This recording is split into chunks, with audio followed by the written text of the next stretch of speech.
Hi students, welcome to new class. ഇന്നത്തെ ക്ലാസ്സിൽ നമ്മൾ ഡിസ്കസ് ചെയ്യാൻ പോകുന്ന ലാസ്റ്റ് ടോപ്പിക്കാണ് ഈ ചാപ്റ്ററിലെ marginal cost of capital. Marginal cost of capital നമ്മൾ എപ്പോഴാണ് അപ്ലൈ ചെയ്യാമെന്ന് മനസ്സിലാക്കി വയ്ക്കുക.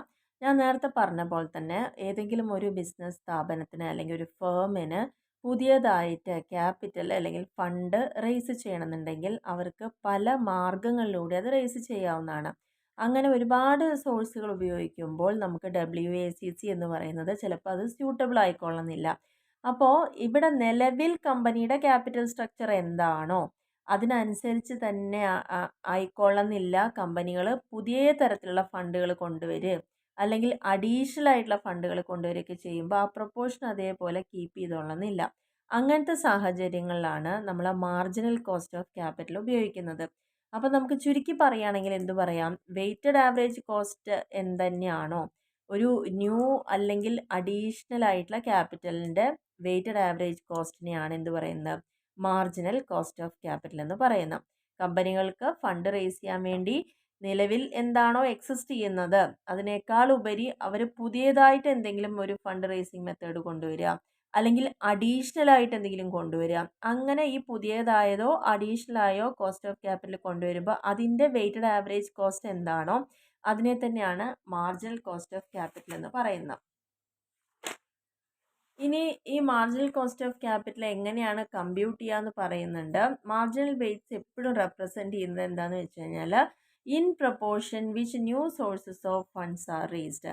ഏതാണോ പുതിയ സോഴ്സുകളിലൂടെ നമ്മൾ ഫണ്ട് റേസ് ചെയ്ത് അതിൻ്റെ പ്രൊപ്പോർഷൻ ആയിരിക്കും എപ്പോഴും മാർജിനൽ വെയ്റ്റ് റെപ്രസെൻറ്റ് ചെയ്യാം.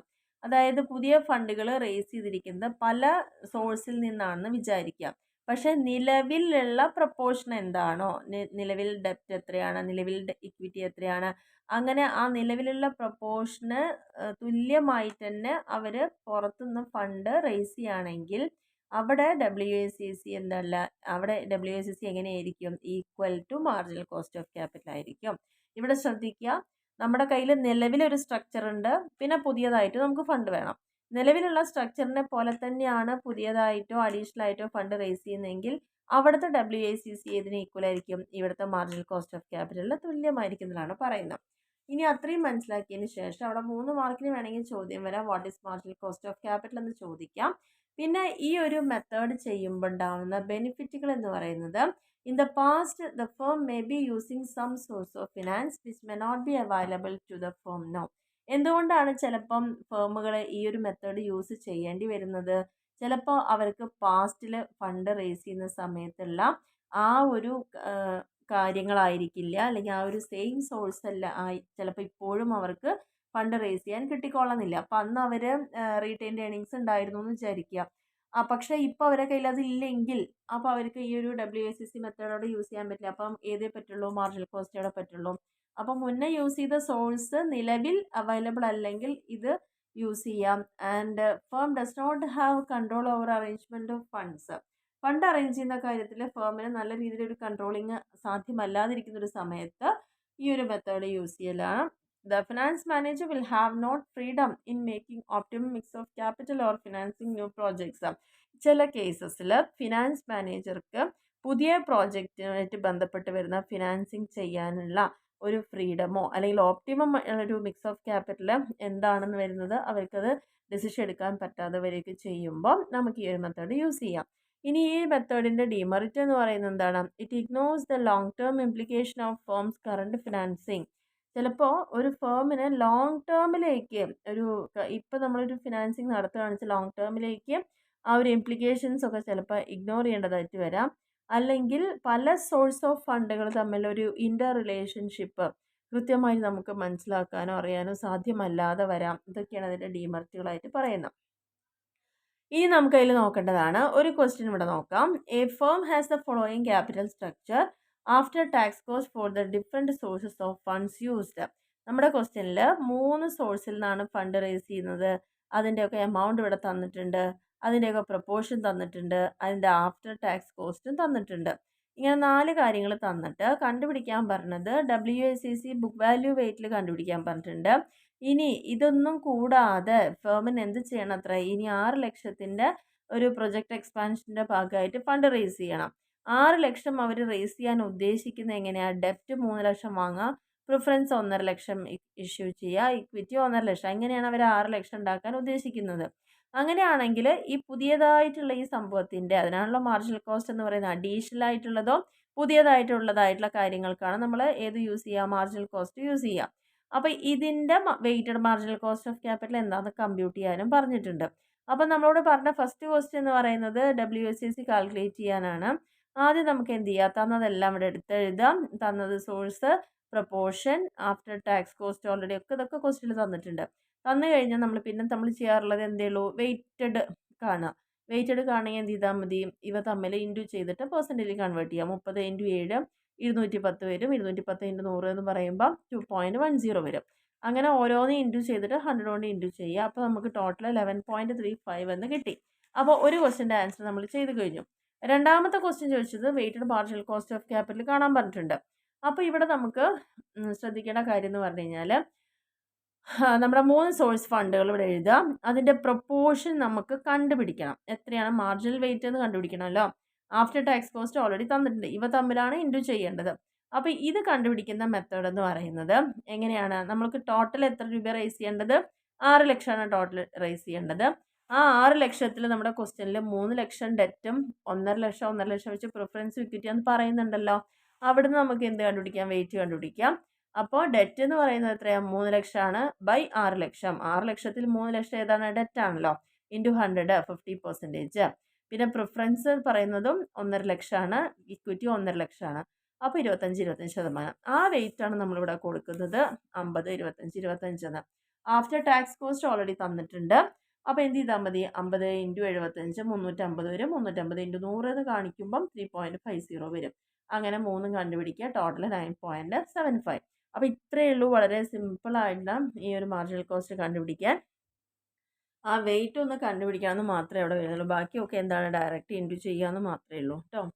അപ്പോൾ ഇത്രയേ ഉള്ളൂ ഈ ഒരു ടോപ്പിക്കിനെ കുറിച്ച് പറയാൻ. ഇവിടെ ടെക്സ്റ്റിൽ നിങ്ങൾക്ക് ഒരു കേസ് സ്റ്റഡി തന്നിട്ടുണ്ട്. ഇനി ചിലപ്പം പരീക്ഷയ്ക്ക് എങ്ങാനും ഇങ്ങനത്തെ വരികയാണെങ്കിൽ നിങ്ങൾ എഴുതേണ്ട കാര്യങ്ങളെക്കുറിച്ച് ഒന്ന് ഡിസ്കസ് ചെയ്ത് തരാം. ഇവിടെ നമ്മളോട് ഒരു കമ്പനിയുടെ പ്രൊഫൈൽ തന്നിട്ടുണ്ട്. അതായത് ഷൈൻ ലിമിറ്റഡ് ആണ്. അതൊരു മാനുഫാക്ചറിങ് കമ്പനിയാണ്. അതിൻ്റെ ഓപ്പറേഷൻസ് ഒന്ന് അവർ എക്സ്പാൻഡ് ചെയ്യാൻ വേണ്ടി ഉദ്ദേശിക്കുന്നുണ്ട്. അപ്പോൾ അവിടെ ഇവാലുവേറ്റ് ചെയ്യുന്നത്, പുതിയതായിട്ടുള്ള ആ ഒരു പ്രോജക്റ്റിന് കമ്പനി ഇവാലുവേറ്റ് ചെയ്യുന്നത് വെയ്റ്റഡ് ആവറേജ് കോസ്റ്റ് ഓഫ് ക്യാപിറ്റലാണ്. അതിൽ ഡിറ്റർമിൻ ചെയ്യണത് എങ്ങനെയാണ്, അതിൻ്റെ ഇൻവെസ്റ്റ്മെൻറ്റ് നടത്തുമ്പം അവർക്ക് എത്ര റേറ്റ് ഓഫ് റിട്ടേൺ ആവശ്യമാണ് കിട്ടുന്നുള്ളതാണ് അവർ നോക്കുന്നത്. അതിനെക്കുറിച്ച് നമുക്ക് തന്ന ഡീറ്റെയിൽസ്, ഇക്വിറ്റി 5 മില്യൺ ഉണ്ട്, ഡെപ്റ്റ് 3 മില്യൺ ഉണ്ട്. ഇക്വിറ്റിയുടെ കോസ്റ്റ് 12ഉം ഡെറ്റിൻ്റെ കോസ്റ്റ് 6ഉമാണ് തന്നിട്ടുണ്ട്. ടാക്സ് ഉണ്ട് 30%. അപ്പോൾ നമുക്ക് WSCCയുടെ ഇക്വേഷൻ എന്ന് പറഞ്ഞാൽ എന്താണ്, ഇവിടെ ഉള്ളത് എന്താണ്, ഇക്വിറ്റി ഡെപ്റ്റും ആണ് അല്ലേ. ഇക്വിറ്റിയും ഡെപ്റ്റും ഇവിടെ ഉണ്ട്, divided by B into KE. ഇവിടെ ഇക്വിറ്റി ആവുമ്പോൾ ഇവിടെ KE, ഇവിടെ ഡെപ്റ്റ് ആവുമ്പോൾ ഇവിടെ KD, ഡിവൈഡഡ് ബൈ വി എന്ന് മാത്രമേ. വി എന്ന് പറയുന്നത് കമ്പനിയുടെ വാല്യൂ ആണ്, അത്രയേ ഉള്ളൂ. പിന്നെ ടാക്സ് തന്നുകൊണ്ട് 1 - T കൂടി കാണണം. അപ്പോൾ ഇവിടെ നമുക്ക് ആ ഇക്വേഷനിലേക്ക് ഒന്ന് അപ്ലൈ ചെയ്ത് നോക്കാം. ഇവിടെ തന്ന കാര്യങ്ങൾ, ഇക്വിറ്റി 5, ഡെപ്റ്റ് 3 മില്യൺ, വാല്യൂ എന്ന് പറയുന്നത് 5 + 3 ടോട്ടൽ 8 മില്യൺ വാല്യൂ ഉള്ള കമ്പനിയാണ്. KE കോസ്റ്റ് ഓഫ് ഇക്വിറ്റി 12 എന്നുണ്ട്, കോസ്റ്റ് ഓഫ് ഡെറ്റ് 6 ഉണ്ട്, ടാക്സ് 30 ഉണ്ട്. ഇതേ ഇക്വേഷനിൽ നമ്മൾ സബ്സ്റ്റിറ്റ്യൂട്ട് ചെയ്യുകയാണെങ്കിൽ, നേരത്തെ പറഞ്ഞ ഇക്വേഷൻ E/V അല്ലേ, E/V ഇവിടെ ശ്രദ്ധിക്കുക, E/V ഇൻറ്റു KE.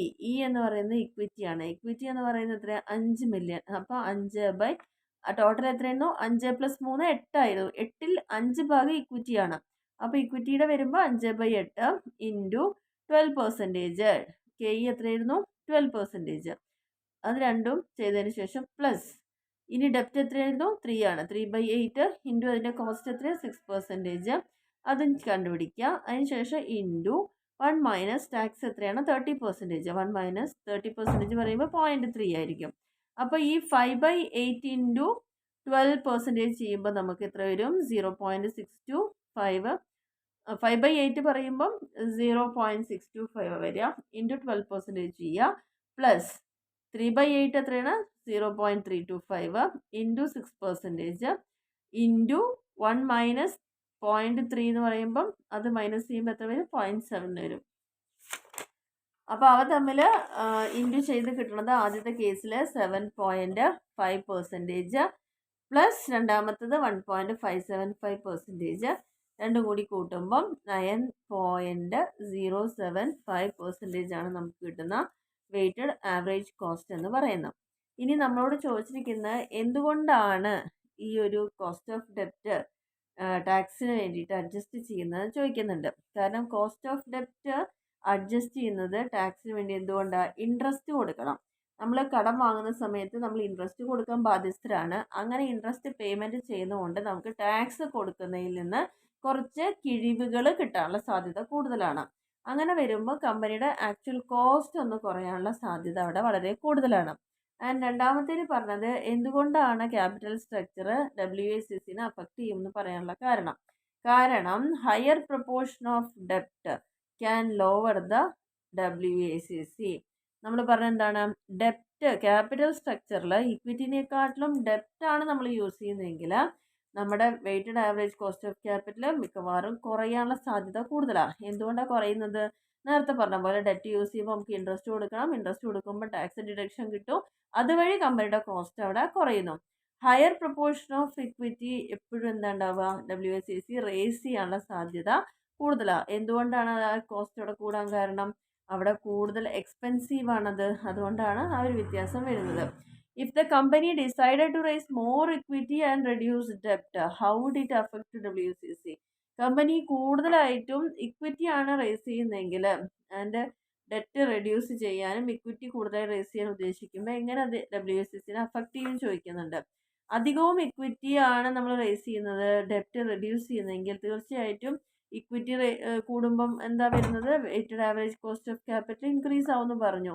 എന്തുകൊണ്ടാണ്? ഈ ഇക്വിറ്റി ഇഷ്യൂ ചെയ്യുക എന്ന് പറയുന്നത് ഡെപ്റ്റ് റേസ് ചെയ്യുന്നതിനേക്കാട്ടിലും എക്സ്പെൻസീവ് ആണ്. അതാണ് ഇവിടെ പ്രത്യേകത.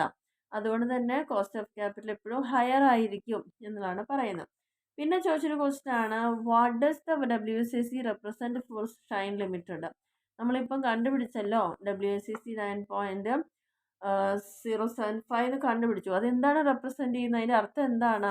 അവർ ഈ ഒരു പുതിയ പ്രോജക്റ്റിൽ ഇൻവെസ്റ്റ് ചെയ്യുകയാണെങ്കിൽ മിനിമം 9.075% എങ്കിലും അവർക്ക് റിട്ടേൺ കിട്ടും. ആർക്ക് കൊടുക്കാൻ പറ്റും? ഇത് ഇക്വിറ്റി ആയിട്ട് ഇൻവെസ്റ്റ് ചെയ്ത ആളുകൾക്കും ഡിബഞ്ചർ ഹോൾഡേഴ്സിനും ഒക്കെ അവർക്ക് മിനിമം ഈ റേറ്റ് ഓഫ് റിട്ടേൺ അവിടെ കൊടുക്കാൻ പറ്റും എന്നുള്ളതാണ് പറയുന്നത്. അതാണ് നമ്മൾ കണ്ടുപിടിച്ചത്. കാരണം ഫണ്ട് റേസ് ചെയ്ത് ചിലപ്പോൾ ഇക്വിറ്റി ഷെയർ ഇഷ്യൂ ചെയ്തിട്ടായിരിക്കാം. അവർക്ക് നമ്മൾ എന്ത് കൊടുക്കേണ്ടി ഡിവിഡൻഡ് കൊടുക്കേണ്ടി വരും. ആൻഡ് ഡെറ്റ് ഇഷ്യൂ ചെയ്തിട്ടായിരിക്കാം. അപ്പോൾ ആ ഡിബഞ്ചർ ഹോൾഡേഴ്സിന് ഇൻട്രസ്റ്റ് കൊടുക്കേണ്ടി വരും. അപ്പോൾ ഇതെല്ലാം ഈ രണ്ടാളുകളെയും സാറ്റിസ്ഫൈ ചെയ്യാനുള്ള മിനിമം എമൗണ്ട് എത്രയെങ്കിലും കിട്ടും? 9.075 മിനിമം ആയിട്ട് കിട്ടും. അധികം ഉണ്ടെങ്കിൽ അത് അധികം ഓക്കെയാണ്. പക്ഷെ മിനിമം ഇതെങ്കിലും കിട്ടും എന്ന് കണ്ടുപിടിക്കാനാണ് നമ്മളിത് ചെയ്തത്. അപ്പോൾ ഇതിനെയാണ് കമ്പനിയുടെ average cost of racing fund എന്ന് പറയുന്നത്. അപ്പോൾ മിനിമം ഒരു കമ്പനിക്ക് ഫണ്ട് റേസ് ചെയ്യണമെങ്കിൽ ഏകദേശം വരുന്ന ഒരു കോസ്റ്റ് കണ്ടുപിടിക്കാനും കൂടിയാണ് നമ്മളിതിവിടെ ചെയ്തത്. അപ്പോൾ ഇത്രയേ ഉള്ളൂ നമ്മുടെ ഈ ഒരു ചാപ്റ്റർ. കോസ്റ്റ് ഓഫ് ക്യാപിറ്റൽ എന്നുള്ള ചാപ്റ്റർ കഴിഞ്ഞു. കോസ്റ്റ് ഓഫ് ക്യാപിറ്റൽ എന്ന് പറയുന്നത് നമ്മൾ രണ്ട് പോയിന്റ് ഓഫ് വ്യൂവിൽ പറഞ്ഞു. കമ്പനിയുടെ പോയിന്റ് ഓഫ് വ്യൂവിൽ എന്ന് പറഞ്ഞു, ഇൻവെസ്റ്ററുടെ പോയിന്റ് ഓഫ് വ്യൂവിലും പറഞ്ഞു. ഞാനൊരു ഇൻവെസ്റ്റർ ആണെങ്കിൽ 1,00,000 രൂപ ഒരു കമ്പനി ഇൻവെസ്റ്റ് ചെയ്യുമ്പം അതിൽ നിന്ന് എനിക്ക് എന്ത് ഇങ്ങോട്ടേക്ക് റിട്ടേൺ ആയി കിട്ടുന്നോ അതിനെയാണ് എന്നെ സംബന്ധിച്ചോളം കോസ്റ്റ് ഓഫ് ക്യാപിറ്റൽ എന്ന് പറയുന്നത്. കമ്പനിയുടെ പോയിന്റ് ഓഫ് വ്യൂവിൽ പറയുമ്പം കമ്പനിക്ക് ഫണ്ട് റേസ് ചെയ്യാൻ വേണ്ടി കമ്പനി ഇക്വിറ്റി ഷെയർ ഇഷ്യൂ ചെയ്യുന്നു. അന്നേരം ആ ഇക്വിറ്റി ഷെയർ പർച്ചേസ് ചെയ്യുന്ന ആളുകൾക്ക് കമ്പനിക്ക് എന്ത് കൊടുക്കേണ്ടി വരും? ഡിവിഡൻഡ് കൊടുക്കേണ്ടതായിട്ട് വരും.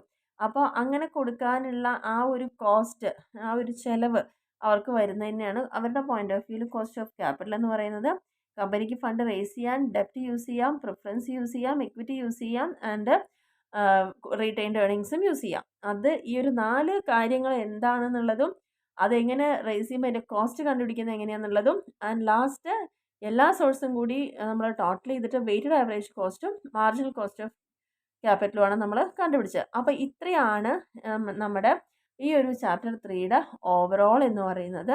ഈ പറഞ്ഞിരിക്കുന്ന കാര്യങ്ങൾ എല്ലാവർക്കും ക്ലിയർ ആയെന്ന് വിചാരിക്കുന്നു. മുന്നത്തെ വീഡിയോസ് കാണാത്ത ആളുകളുണ്ടെങ്കിൽ തീർച്ചയായിട്ടും ആ വീഡിയോസ് ആദ്യം മുതൽ തന്നെ കണ്ടുവരിക. കാരണം ഇതൊരു പ്രോബ്ലം പേപ്പറാണ്. നമുക്കൊരു ബേസിക് കിട്ടിയിട്ടില്ലെങ്കിൽ മുന്നോട്ട് പോകാൻ സാധിക്കില്ല. അപ്പോൾ അതുകൊണ്ട് ഓരോ ടൈപ്പ് ക്വസ്റ്റ്യനും ഡിഫറെൻ്റ് ആണ്, ഓരോന്നിൻ്റെ ഇക്വേഷനും ഡിഫറെൻ്റ് ആണ്. ആ ക്വസ്റ്റ്യൻ മനസ്സിലാക്കുക, അവിടെ അപ്ലൈ ചെയ്യേണ്ട ഇക്വേഷൻ മനസ്സിലാക്കുക, അപ്ലൈ ചെയ്യേണ്ട രീതി മനസ്സിലാക്കുക, കാൽക്കുലേറ്റർ മസ്റ്റായിട്ട് യൂസ് ചെയ്യാം. പിന്നെ പ്രസൻറ്റ് വാല്യൂ ടേബിളിൻ്റെ ഒക്കെ നമ്മൾ മുന്നേ പഠിച്ചിട്ടുണ്ടായിരുന്നു. അപ്പോൾ ആ സമയത്തൊക്കെ ഈ ടേബിളും ഒപ്പം വെക്കുക, അതേപോലെ തന്നെ കാൽക്കുലേറ്ററും ഒപ്പം ഉപയോഗിച്ചുകൊണ്ട് തന്നെ നമുക്ക് ഇതിൽ ആൻസേഴ്സ് കണ്ടുപിടിക്കാൻ പറ്റുള്ളൂ. അല്ലാതെ എക്സാം ഹാളിൽ മാത്രം കാൽക്കുലേറ്റർ യൂസ് ചെയ്തുകൊണ്ട് ഒരിക്കലും ഒരു കുട്ടിക്ക് കമ്പ്യൂട്ട് ചെയ്യാൻ പറ്റില്ല. പിന്നെ ഈ ഒരു ഇതിൽ പ്രധാനമായിട്ടും കുറച്ചുകൂടി നല്ലത് സയൻറ്റിഫിക് ആയിട്ടുള്ള കാൽക്കുലേറ്റേഴ്സ് ആയിരിക്കും. അതുകൊണ്ട് തന്നെ അതിൽ നമ്മൾ ഫങ്ഷനിങ് ചെയ്യുമ്പോൾ അല്ലെങ്കിൽ ആഡും ലെസ്സും ഡിവിഷനും മൾട്ടിപ്ലിക്കേഷനും ഒക്കെ ചെയ്യുമ്പോൾ സയൻറ്റിഫിക് ചെയ്യുമ്പോൾ അതിൻ്റെതായ രീതി യൂസ് ചെയ്താൽ മാത്രമാണ് നമ്മൾക്ക് ഇവിടെ ടെക്സ്റ്റ് പറയുന്ന ഒരു ആൻസേഴ്സ് ഒക്കെ കിട്ടുന്നുള്ളൂ. അപ്പോൾ ആ ഒരു ഡിഫറൻസ് എത്രത്തോളം ആളുകൾ മനസ്സിലാക്കിയെന്ന് എനിക്കറിയില്ല. കാരണം സാധാരണ കാൽക്കുലേറ്റർ കൊണ്ട് ചെയ്യുമ്പം നമുക്ക് ഉത്തരങ്ങൾ ഡിഫറൻസ് വരാറുണ്ട്. അപ്പോൾ സയൻറ്റിഫിക് യൂസ് ചെയ്യുമ്പം അത് യൂസ് ചെയ്യേണ്ട വിധവും ആരോടെങ്കിലും ചോദിച്ച് കൃത്യമായി മനസ്സിലാക്കുക. ഒരുപാട് ക്രിയകൾ നമുക്ക് ചെയ്യേണ്ടത് വരുമ്പം ഒരേ സമയത്ത് തന്നെ കുറേ കൂട്ടലും കുറയ്ക്കലും ഗുണിക്കലും ഹരിക്കലും ഒക്കെ ചെയ്യുമ്പോൾ തീർച്ചയായിട്ടും അവ തമ്മിൽ ബ്രാക്കറ്റുകൾ യൂസ് ചെയ്തുകൊണ്ട് തന്നെ ചെയ്യുക. എന്നാൽ മാത്രമാണ് നമുക്കൊരു ആക്യുറേറ്റ് ആൻസറിലേക്ക് പോകാൻ പറ്റുള്ളൂ. ഓക്കെ, അതേപോലെ കുറേ സ്റ്റെപ്പുകൾ ഉണ്ടെങ്കിൽ എല്ലാം ഒറ്റയടിക്ക് ചെയ്യരുത്. അതിൽ ഏതൊക്കെയാണോ ആദ്യം ചെയ്യേണ്ടത് അത് ആദ്യം തന്നെ ചെയ്യുക. അതിനുശേഷം മാത്രം മറ്റേ ക്രിയകൾ ചെയ്യുക. അല്ലെങ്കിൽ അവിടെയും ആ ഒരു തെറ്റുകൾ പറ്റാനുള്ള സാധ്യത കൂടുതലാണ്. അപ്പോൾ ഇതിനെക്കുറിച്ച് കൃത്യമായിട്ട് അറിയണമെങ്കിൽ നിങ്ങൾ ചെയ്യേണ്ടത് ഇത്ര മാത്രമേ ഉള്ളൂ. ഓരോ പ്രോബ്ലവും കൃത്യമായിട്ട് മനസ്സിലാക്കുക, ചെയ്യേണ്ട വിധം എങ്ങനെയാണെന്നുള്ളതും ഒപ്പം തന്നെ ഈ ടെക്സ്റ്റിൽ ആൻസർ കൊടുത്തിട്ടുണ്ടെങ്കിൽ പോലും നിങ്ങളത് എങ്ങനെ കണ്ടുപിടിച്ചു എന്നുള്ളത് നിങ്ങൾ സ്വയമേവ നിങ്ങളുടെ കാൽക്കുലേറ്റർ യൂസ് ചെയ്ത് കണ്ടുപിടിക്കുക. എന്നാൽ മാത്രമാണ് നിങ്ങൾക്ക് എക്സാമിനത് ചെയ്യാൻ ഈസി ആയിട്ട് മനസ്സിലാവുള്ളൂ. ഓക്കെ, അപ്പോൾ ഈ വീഡിയോ നിങ്ങൾക്ക് ഉപകാരപ്പെടുമെന്ന് വിചാരിക്കുന്നു.